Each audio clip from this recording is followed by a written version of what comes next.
All right, Dr. Keith Ablow, this is, I mean, we were all kind of creeped out by this story this morning, to be frank with you, but is it possible that there have been other cases like this? He says he took cold medicine the night before. Well, you know, here's the thing, cold medicine or not, and frankly, that could complicate matters.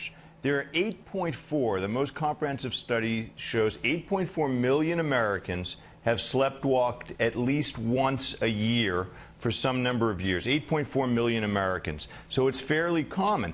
Sleep violence is not that uncommon. There have been other cases, and there have been cases adjudicated for the defense that folks have done horrific things while, quote-unquote, asleep or half awake in a semi-awake state. So not all of these people were dreaming, by the way. Some of them have what's called a sleep arousal disorder, where they kind of half awaken and they do things they would never otherwise do. Now, I can't say if Mr. Phelps is one of these people. The police are going to have to look at motive. They're going to have to look at forensic psychiatric evaluations to figure out, is he somebody who's credible in this regard? But it's very tough to figure that out. You know, it's interesting because we did the research. There's actually been a lot of cases of homicidal sleepwalking. Most recently, there was a woman stabbed and drowned in her pool by her husband, who, after 20 years, he still claims he was sleepwalking at the time. So maybe, is this more common than we think? We just don't hear about these stories. Well, listen, the vast majority of sleepwalkers do nobody any harm.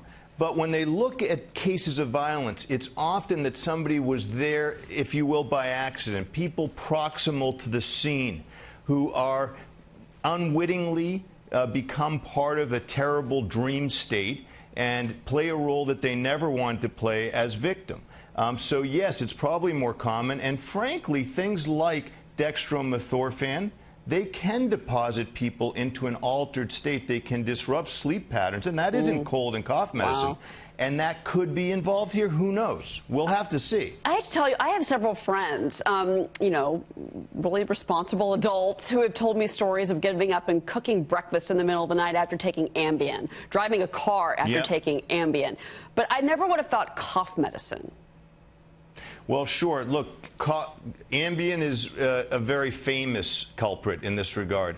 But there are other things. Anything that can alter the way in which you're sleeping, the pattern of your sleep, can in fact influence the way your mental status evolves. And so folks who take too much cough medicine, for instance, there are people who abuse dextromethorphan. What sometimes happens? Well, sometimes they become psychotic, delusional, hearing voices. If that can happen during the day, imagine when you add sleep as a variable. Dr. Ablow, I mean, fascinating case. We've been talking about it all day. It's good to have you here. Yeah, thank you so much. Take care. Great voice to have on that one.